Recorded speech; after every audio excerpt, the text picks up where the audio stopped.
இந்த நெட்டை வந்து பின்னாடியே வச்சிருங்கம்மா. திருப்பி நம்ம எடுத்து வைக்க ஈஸியா இருக்கும். பின்னாடி போட்டுருங்க. ஓகேவா? திருப்பி இந்த நெட்ல போட்டா மட்டும் ஹேர் வந்து வீணாகாம இருக்கும். ஓகேவா?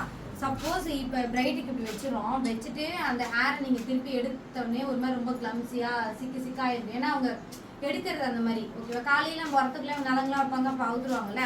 அந்த மாதிரி இருந்தால் உடனே என்ன பண்ணுங்க, சீரம் இல்லைன்னா ஷைனிங் ஸ்ப்ரே ரெண்டுத்துல ஏதாவது ஃபுல்லாக அடித்து அதை ஹேரை ரெடி பண்ணிட்டு அப்புறமா எடுத்து இந்த நெட்டில் போட்டு உள்ளே வைங்க. ஓகேவா? ஸோ புதுசாக எடுத்தோடனே ஹேர் பார்க்க நல்லா ஃப்ரெஷ்ஷாக இருக்கும். அதுக்கப்புறமேட்டுக்கா சீரம் இல்லைன்னா வந்து ஷைனிங் ஸ்ப்ரே நல்லா ஞாபகம் வச்சுக்கோங்க. ஹோல்டிங் ஸ்ப்ரே அடிக்கக்கூடாது, ரொம்ப ட்ரை ஆகிடும், ஹேர் ரொம்ப ஸ்ட்ராங்காக இருக்கும். ஷைனிங் ஸ்ப்ரே இல்லைனா சீரம் அடித்து ஃபுல்லாக ரெடி பண்ணிட்டு இந்த நெட்டில் உள்ளே போட்டு கவர் பண்ணி எடுத்து வச்சிருங்க. ஓகேவா? ஸ்ப்ரே அடிச்சே எடுத்து வச்சிருக்கோமா? அதாவது ஃபர்ஸ்ட் வந்து பண்ண தேவையில்ல. ஓகேவா? செகண்ட் நம்ம வச்சுட்டு செகண்ட் டைம் யூஸ் பண்ண போறோம்ல, அப்போ வந்து இது பண்ணிக்கோங்க. இல்ல எனக்கு ஒரு டைம் நான் ஒரு ஹேர் தான் யூஸ் பண்ணுவேன், என்னால் பண்ண முடியும்னா நீங்க அப்போ புதுசான நானே அப்புறம் ஒரு பிரைடுக்கு வச்சுட்டு இன்கேஸ் ஏன்னா அது வைக்க முடியல, அந்த ஃப்ரெஷ்னஸ் கிடைக்க மாட்டேங்குது. அதுக்காக கேட்பாங்க. அந்த கிளிப்பை நல்லா ஓப்பன் பண்ணிக்கோங்க. ஆல்ரெடி நான் சொல்லியிருந்தேன்ல, காது கிட்ட இடி ஓப்பன் பண்ணிட்டு மேலே ஃபர்ஸ்ட் வச்சு செக்யூர் பண்ணிக்கோங்க. முன்னாடி ஹேர் ஸ்டைல் போட்டு இல்ல இப்பதான் பஃப் வைக்க போறோம். ஆமா, அதனாலதான் கீழே இருக்க ஹேர் ஆல்ரெடி கர்ல்ஸ் பண்ணிட்டோம். ஏன்னா இது வச்ச பிறகு கர்ல்ஸ் பண்ண முடியாது. ஓகேவா? அதனாலதான் பண்ணியாச்சு.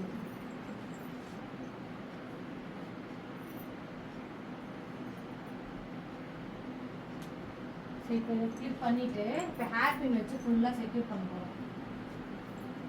இங்க பேக் ஓபன் பண்ணிட்டு அதுக்கப்புறம் இது மாதிரி பண்ணக்கூடாது. அந்த ஹேர் வைக்கிறதுக்கா வைக்கலாமே. நீ ஹேர் பின் சொல்றதுனாலே ஸ்ட்ராங் ஆயிடும். உங்களுக்கு வேணும்னா வைக்கலாம், ஒன்றும் பிரச்சனை இல்லை. இவங்க கூட சொல்லி பேக்அவுட் பண்ணி கூட வைக்கலாம். பேக்அவுட் பண்ண இவங்க கூட சொல்லி கொடுத்தாலே மெசிபிரைட் பேக்அவுட் பண்ணிட்டு கூட நீங்க ஹேரை செக்யூர் பண்ணலாம். இல்லைன்னா ஹேர் பின் சொல்லணும்னாலும் டைட்டா தான் இருக்கும், ஒன்றும் பிரச்சனை கிடையாது.